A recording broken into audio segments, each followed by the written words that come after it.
Ethiopia has begun filling the reservoirs of a controversial mega dam on the Blue Nile. That's according to the country's water minister. Egypt and Sudan had requested the Grand Renaissance Dam not be filled until an agreement is reached.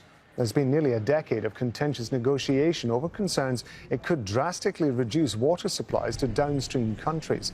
Ethiopia has said the dam is crucial for its growth and will begin filling it during this month's rainy season.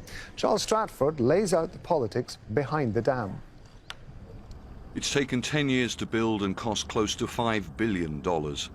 Ethiopia's flagship infrastructure project is a great source of national pride. But the Grand Ethiopian Renaissance Dam on the Blue Nile has caused tension with downstream countries Sudan and Egypt from the start. The Ethiopian government says the hydroelectric dam is vital for the development of this immense landlocked country, which has a population of around 108 million. The country plans to export electricity across the region and says the dam will stop seasonal flooding in neighbouring Sudan.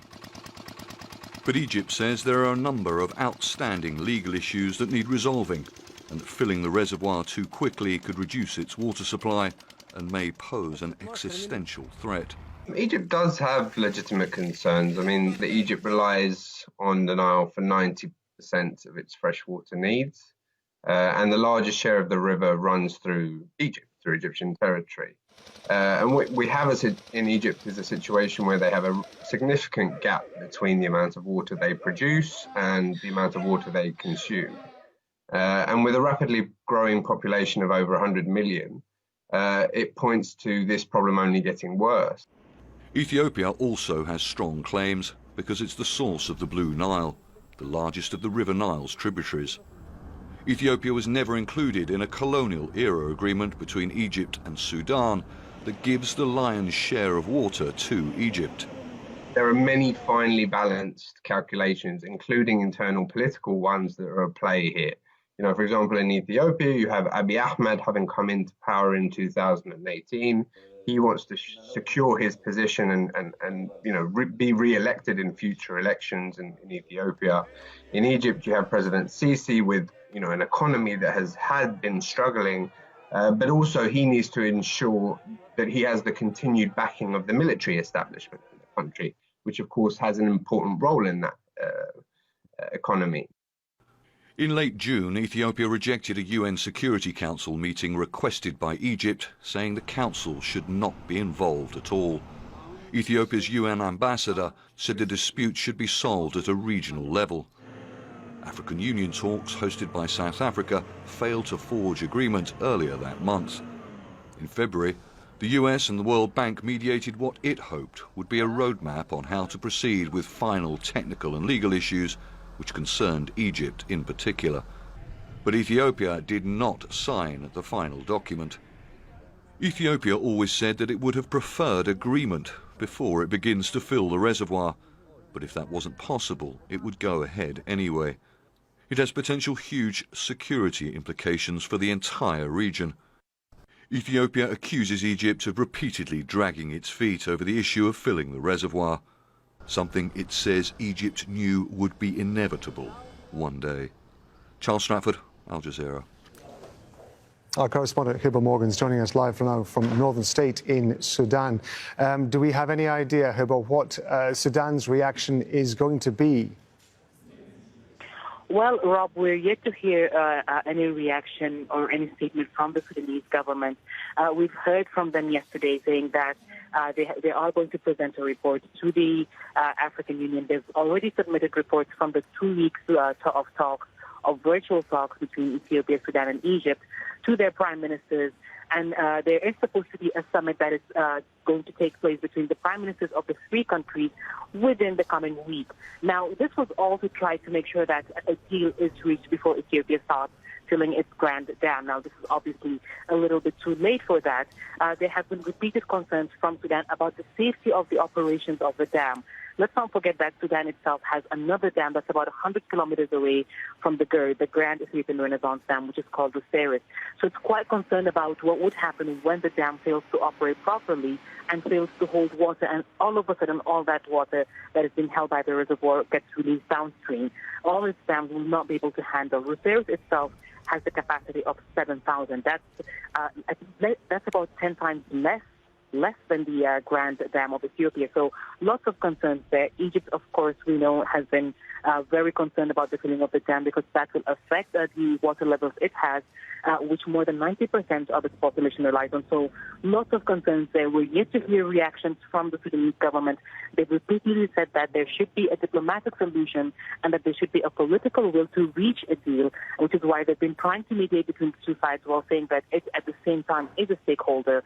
So lots of concerns here about how to handle the coming few steps or the coming few days now that the first step of filling the dam has actually started. I would understand that people living in and around the dam are also going to be concerned about safety issues, the same safety issues that Sudan has. Is there any effort that Sudan can make, at least in governmental terms, to try to protect people who might be affected? Well, as you heard from my colleagues when he reported just a few minutes ago that Ethiopia has said that the dam will control seasonal flooding along the Nile in Sudan. That's something that Sudan has repeatedly suffered from, especially during the rainy season. Flooding along the banks of the Nile as the Nile flows from the country towards Egypt.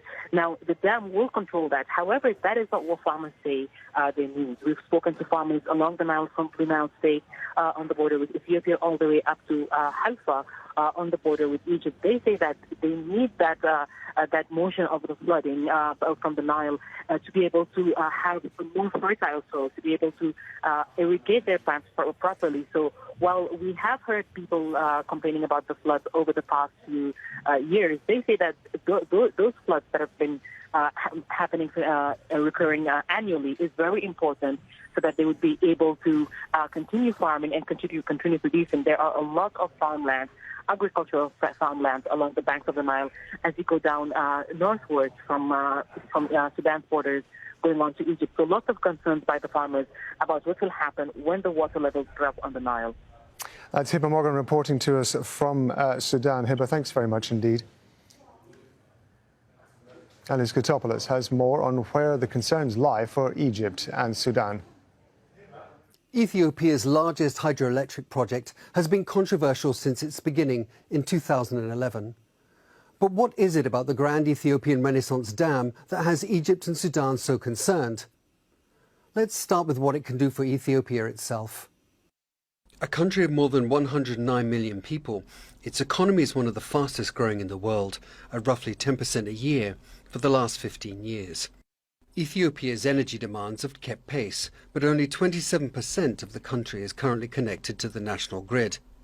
This dam, the largest in Africa, spans the Blue Nile and will produce a whopping 6,450 gigawatts when it's fully operational, 3 times as much as Egypt's Aswan High Dam, giving Ethiopia the ability to connect every single citizen to the electricity grid, drive its economy, and still have energy left over to export to its neighbours, Sudan, Djibouti, Somalia and Kenya.